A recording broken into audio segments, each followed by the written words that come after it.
Hello everyone. Today we learn about the part 1 of Henry IV play written by William Shakespeare.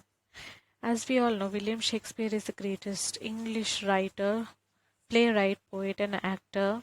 He was also called as the England's national poet and the bard of heaven. The bard is nothing but songwriter, lyric writer, verse writer, storyteller, etc. When we come to the background, it is believed that this was not written no later than 1597. So it was written before 1597. The actual play, theatre play, was performed in 1600, 6th March, when the play was acted before the Flemish ambassador. The other court performances are followed in 1612 and 1625. The first printed publication of this play can be seen in 1597 or 1598. This Henry IV play can be considered as the second successive writings of William Shakespeare in his tetralogy. Tetralogy is nothing but three successive publications or writings, where the first one is Richard II, the second one is Henry IV, and the third one is Henry V. Let's go to the plot overview. When the play opens, there is a very bad news coming for King Henry. In the south, his King Henry's army was defeated by Welsh rebel Glyndor, and from the north, Hotspur, Harry Percy, nicknamed as Hotspur, who is supposedly loyal to King Henry, is refusing to send his king the soldiers who he has captured in the north. So King Henry thought it would be better for him to explain, so he calls Hotspur back to his royal court. Meanwhile, King Henry's son, Prince Harry, can be seen sitting in the bar drinking with criminals and highwaymen. King Henry is very disappointed in his son, and it is a common knowledge that Harry, the heir to the throne, conducts himself in a manner unbefitting royalty. He spends most of his time in taverns on the seedy side of London, hanging around with vagrants and other shady characters. Harry's closest friend is Falstaff, a sort of substitute father figure. That is what Harry thinks about Falstaff. Falstaff is a fat old man who steals and lies for living. On the other hand, Falstaff's friend Poins arrives in the inn while they were drinking and announces that he planned a robbery robbery of a group of wealthy travelers. Although Harry initially refuses to participate in this, Poins explains that Harry and Poins will play a joke on Falstaff and ditch Falstaff during this robbery, so that Falstaff will get accused. That will be fun, what they thought. Hotspur arrives at King Henry's court and details the reason that his family is very frustrated with the acts of King Henry. Actually, Hotspur, Harry Percy, is a person from the family Percy. Percy has been very helping to King Henry since the reign. So after King Henry leaves, thinking about his rebellion, Hotspur's family members explained to Hotspur that they build an alliance to overthrow the king. They say that there are many kings and heads and leaders from the other countries around the England. They have come forward to join them in the rebellion so that the King Henry will be killed. Harry and Poins, on the other hand, meanwhile, successfully carry out their plan to dupe Falstaff and have a great deal of fun at his expense. As they are all drinking back at tavern, However, a messenger arrives for Harry. So, through this messenger, Harry will get to know that his father has been plotted. So, Harry wanted to make sure that his father is safe and he won the battle for him. So Harry is to return to the royal court next day. Although Perseus have gathered a formidable group of allies around them, leaders of large rebel armies from Scotland and Wales, as well as English nobles and clergymen who have grievances against King Henry, they began to falter. They began to falter, saying that even though they form a rebellion group against King Henry, they might be, they would have, even though they are strong enough to go forward, they would have been killed or they might lose to the king. So the group of allies have been falling short. Even though the group has been falling short and the Persis family were not able to get them back, so they themselves tried to start the war against the king. Heeding his father's request, Harry returns to the place. King Henry expresses his deep sorrow and anger at his son's behavior and implies that Hotspur's valor might actually give him more right to the throne than Prince Harry's royal birth. Because Hotspur is a strong, uh, he is strong enough to hold the throne. King Henry expresses his deep sorrow and anger at his son. His son, Prince Harry, came back to the royal court and he has been said these words that Hotspur can take away the throne because Prince Harry is uh, not considered as useful to the throne despite of his royal birth. Harry decides that it is time to reform, and he vows that he will abandon his vile ways and vanquish Hotspur in the battle. So he tries and he promises that he'll fight back and vanquish Hotspur in the battle. He did the same. He won the battle for his father in the battlefront. The Civil War is decided in a great battle of Shrewsbury. Harry boldly saves his father's life in the battle. Harry also challenges and defeats Hotspur in a single combat. So Hotspur, being a dedicated, strong personality, has been defeated by Harry, the Prince Harry. Falstaff manages to survive the battle by avoiding the actual fight. As we all know, Falstaff is into drinking and he's a very old man. He avoids the fighting and he manages to survive. Powerful rebel forces remain in Britain. However, King Henry the Fourth sent his son and the forces of his empire to the borders of his kingdom to deal with the other rebels. The play ends and the ultimate outcome of war has not yet been determined. One one battle has been won, the other remains to be fought, which can be seen in the part 2. Let's go to the characters. Henry, he is the ruling king of England, and at the time the play opens, he has been worn down and prematurely by his worries. The worries because his son has been hanging around with goons and thieves and liars. The other is a group of people have been coming against him. He gives the play a center of power and sense of stability. Though his actions and emotions are largely secondary to the plot, his actions and emotions are largely secondary because Prince Harry, Hotspur, and the other people will take the lead.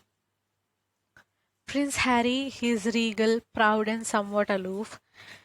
Prince Harry's title is Prince of Wales, but all of his friends, the liars and thieves, call him Hal. Harry loves spending time with his friends who are actually robbers and goons. He has a secret plan to transform himself after he uh, holds the throne. Eventually, he will become King Henry V after the battle. Hotspur, the son and heir of the Earl of Northumberland and the nephew of the Earl of Worcester. Hotspur's real name is Henry Percy. He earned his nickname from his fierceness in the battle and hastiness of action. Hotspur is a member of Percy's family who has been very loyal to King Henry to power and helped him to take up the throne. He is very quick-tempered and impatient. Hotspur is obsessed with the idea of glory and honor. Those are exclusion of all the other characters. He is too much into gaining glory and honor. Sir John Falstaff, he is a very fat old man who loves whiskey and he drinks a lot. He lies and robs to live. He is one of the Prince Harry's closest friends and seems to act as a sort of mentor to him, instructing him the in all the criminal practices. The Earl of Westmoreland, the nobleman and military leader who is a very close companion to the king. Thomas Percy, Earl of Worcester. Thomas Percy is Hotspur's uncle. He is very shrewd and manipulative. The whole rebellion act has been uh, taken with the manipulation of Thomas Percy. Sir Walter Blunt, a loyal and trusted ally of the king and valuable warrior. Henry Percy, Earl of Northumberland. Henry Percy, Hotspur's father. Northumberland conspires and raises troops on the Percy side. But at the time of the Battle of Shrewsbury, Hotspur's father backs the war, saying that he is very sick and didn't want to fight. Edmund Mortimer, called as Earl of March, the Welsh rebel Owen Glendower's son-in-law. Mortimer is a conflation of two separate historical figures, Mortimer and Earl of March. According to Shakespeare, Mortimer matters because he has a strong claim to the throne before the King Henry. Even though the King Henry is trying to acquire the throne, before King Henry, Earl of March or Edmund Mortimer is trying since then to acquire the throne of Richard II. Owen Glendower, he is the leader of Welsh rebels and the father of Lady Mortimer. Glendower joins with the Percys in the insurrection against King Henry. He is well-read, educated in England, and he is very capable in the battle. He is also steeped in the traditional lore of Wales and claims to be able to command great magic. He is very mysterious and superstitious and sometimes acts according to prophecies and omens. He is very mysterious and he is more into superstitions, even though he is well read and educated in England. Archibald, the Earl of Douglas. He is the leader of large army of Scottish rebels against King Henry, usually called the Douglas. The deadly and fearless Douglas fights on the side of the Percys. He is tagged like that. He is deadly and fearless. The Archibald, Earl of Douglas, is tagged as deadly and fearless. The Archbishop of the Oak. The Archbishop, whose given names is Richard Scrope, has a grievance against King Henry that's why he conspires to be on the side of Percy. Ned Poins. He is friend of Falstaff, Ned Poins, Bardolph, and Peto. These three are friends and they are criminals. They rob, and these are the thieves. They rob and earn their living. Gatchel, friend of Harry, Falstaff, and the rest. He is Prince Harry's friend, and he is also nicknamed after a place in London. That is the name of a London role called Gad. Gad's Hill is the place. Gad's Hill is named after this place because Gad's Hill has robbed many people in Gad's Hill place.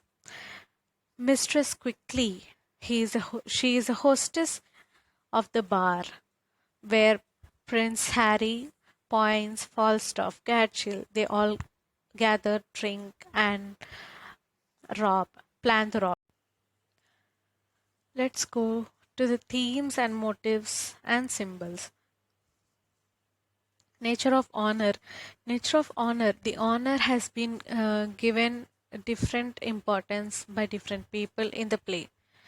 According to the King Henry IV, honor has to do with the well-being of the nation and legitimacy of its ruler, because he has been very sad and very low, thinking that he he took the throne in a very dishonorable way, and his act against Richard II, the previous emperor, has been considered as a very dishonorable act according to King Henry IV. When it comes to Hotspur, honor has to do with everything. According to Hotspur, honor is the extreme point where you reach, and that can be acquired only after you acquire the throne of the England. So Harry's conception. Prince Harry's conception of honor is very so all-inclusive. He believes that by killing Hotspur, he'll get honor. While Hotspur honor has become his own, but when it is coming to Harry, sometimes Harry sees honor as to be associated with the noble behavior for long stretch of time. Harry is willing to sacrifice the appearance of honor for sake of his own goals. The second motive is the legitimacy of rulership. First part of King Henry IV is set amid of political instability and violent rebellion. It questions what makes a ruler legitimate, which qualities are desirable for a ruler to have the throne, which is acceptable to usurp a ruler's authority, and what the consequences of rebellion against a ruler must be. King Henry, Hotspur, and the Percy's attempt is because of the legitimacy of rulership. Percy's family or Hotspur's rebellion against the King Henry is seen because they are very sad of King Henry's behavior. And legitimate rule may be attributed to the will of the people or to the will of God, or once at some level in the crack in Henry's power results from his own fear that his rule is illegitimate since he illegally usurped the throne from Richard II. So the first part of the play can be seen Henry being very sad, and he himself thinks that the throne has been acquired in a very illegitimate way, and Richard II has been Richard II lost because Henry IV has been very illegitimate. Third is high and low language. One result of these transitions is that the play encompasses many different languages.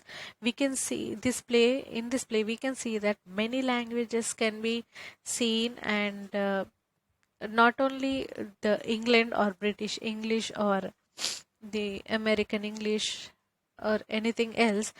We can see a Welsh or Irish people coming in the play, and characters of the bartenders, characters of the goons having a different language, the king and the prince and the earls, and other heirs having a very different language, and Harry helping the bartenders to during communication. Has This shows that it is these languages display the extremely diverse cast of characters that populate Shakespeare's stage. The whole stage can be seen having different languages, and but even more significant that in this that knowledge of these languages and the ability to transition between them proves to be an invaluable tool. Harry makes friends quickly and with the bartenders precisely because, unlike his father, Harry is able to emulate them and speak their language. Bartenders being from a different land, they came to England to live, and Harry makes himself free for them, and he learns their language to be easily communicable. That's all for today. Thank you for watching. We'll see about the acts in the next video. If you like the video, please like and share. Please subscribe to our channel to get more updates from our channel. Thank you.